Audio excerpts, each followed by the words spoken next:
क्या चंद्रशेखर आज़ाद है यूपी में बहुजन समाज आंदोलन का सबसे बड़ा दुश्मन?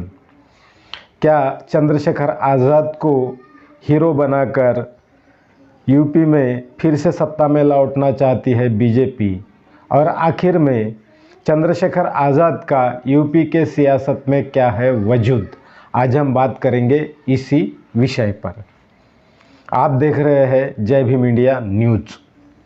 अगर आपने जय भीम इंडिया न्यूज़ को सब्सक्राइब नहीं किया है तो कृपया चैनल को सब्सक्राइब कीजिए, साथ में बेल आइकन का बटन दबाइए तथा चैनल को लाइक कीजिए, कमेंट कीजिए और शेयर भी कीजिए।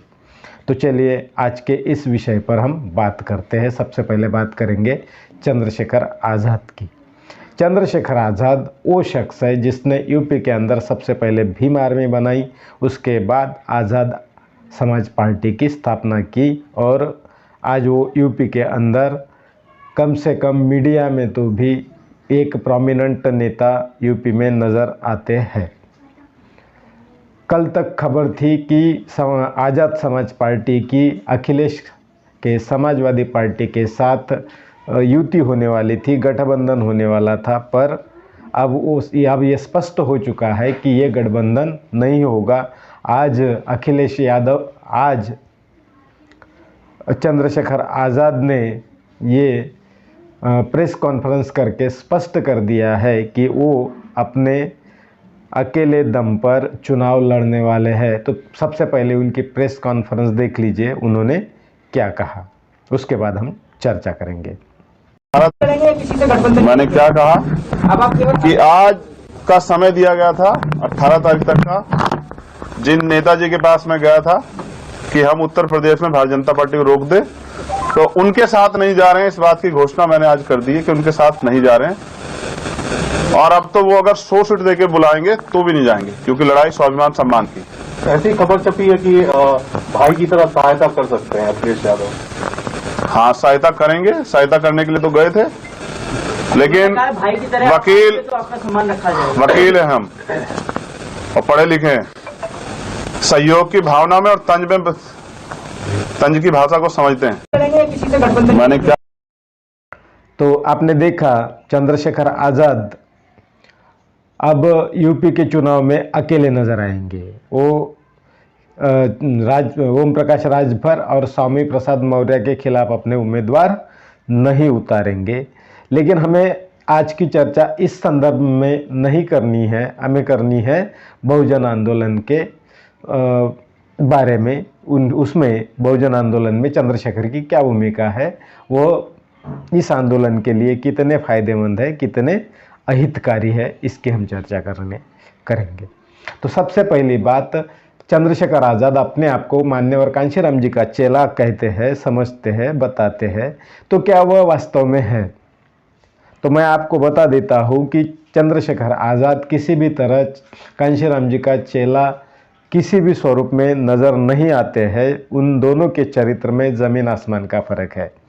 एक तरफ चंद्रशेखर आज़ाद 5 सीटों के लिए रोना रोते हैं, वही कांशीराम जी के सामने कितने लोग उनके साथ गठबंधन करने के लिए पूंछ हिलाकर घुमा करते थे। तो ये बेसिक फ़र्क है। दूसरा फ़र्क है, जिस कांशीराम जी का नाम लेकर चंद्रशेखर ने पार्टी बनाई, उसी कांशीराम जी की बनाई हुई पार्टी बहुजन समाज पार्टी को नुकसान पहुंचाने के लिए चंद्रशेखर आज़ाद को विरोधी पार्टियों द्वारा तैयार किया गया है, पाला पोसा गया है। तो ये उनके चरित्र की सबसे बड़ी बात है कि वह बहुजन समाज आंदोलन के लिए किसी भी तरह फायदेमंद नहीं है, उल्टा नुकसानकारी है। अगर अखिलेश यादव उन्हें 5-6 सीट दे देते थे तो वो आज अखिलेश के साथ अखिलेश को दलितों का मसीहा बनाकर हमारे सामने पेश करते थे, पर अखिलेश ने उन्हें पास में नहीं भटकने दिया। अखिलेश ने उनकी जो पॉलिटिकल औकात है वो उन्होंने देख ली और उनको एक तरह से अपमानित करके वापस भेज दिया। उसके बाद जो चंद्रशेखर ने रोना रोया वो आप सभी ने देखा है। और अब दूसरी महत्वपूर्ण बात, जैसे ही अखिलेश ने आज़ाद समाज पार्टी से गठबंधन तोड़ दिया, उनके लिए रास्ते बंद कर दिए, वैसे ही बीजेपी के लिए चंद्रशेखर आज़ाद हीरो बन गए। आज बीजेपी का जितना भी खरीदा हुआ मीडिया है, उस मीडिया ने चंद्रशेखर आज़ाद को यूपी के हीरो के रूप में पेश करना शुरू कर दिया है। जब जहाँ देखो, जिस चैनल पर देखो, आपको चंद्रशेखर आज़ाद ही दिखाई देंगे। इतना चंद्रशेखर आज़ाद में क्या है? तो ये सारा जो किया कराया है, ये भारतीय जनता पार्टी का है। भारतीय जनता पार्टी ने चंद्रशेखर आज़ाद को हीरो बनाया है और उसको हीरो के रूप में अब वो प्रस्तुत कर रही है। उद्देश्य यही है कि चंद्रशेखर आज़ाद बहुजन समाज पार्टी को ज़्यादा से ज़्यादा नुकसान पहुंचाए, ज़्यादा से ज़्यादा दलित समाज के वोट चंद्रशेखर आज़ाद ले और बहुजन समाज पार्टी को चुनाव में हराने की कोशिश करे। मैं इस संदर्भ में मान्यवर कांशीराम जी का एक कोटेशन आप लोगों के सामने प्रस्तुत करूंगा।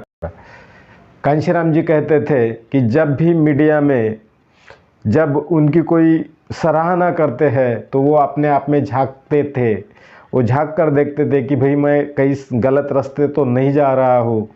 और जब वही मीडिया उनकी आलोचना करता था तो वो अपने आप को आश्वस्त महसूस करते थे कि हाँ, मेरा रास्ता सही है।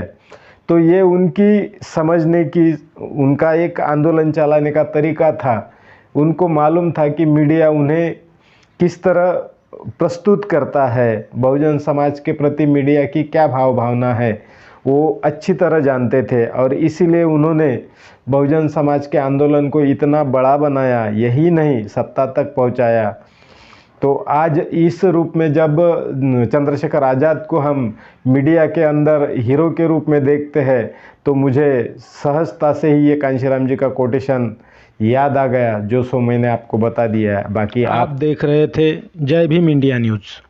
अगर आपको खबर अच्छी लगी है तो चैनल को लाइक करें, कमेंट करें और बहुजन महापुरुषों के आंदोलन से जुड़ी और खबरें जानने के लिए चैनल को सब्सक्राइब करें और बेल आइकन का बटन दबाएं ताकि हर खबर का नोटिफिकेशन आप तक सबसे पहले पहुंचे।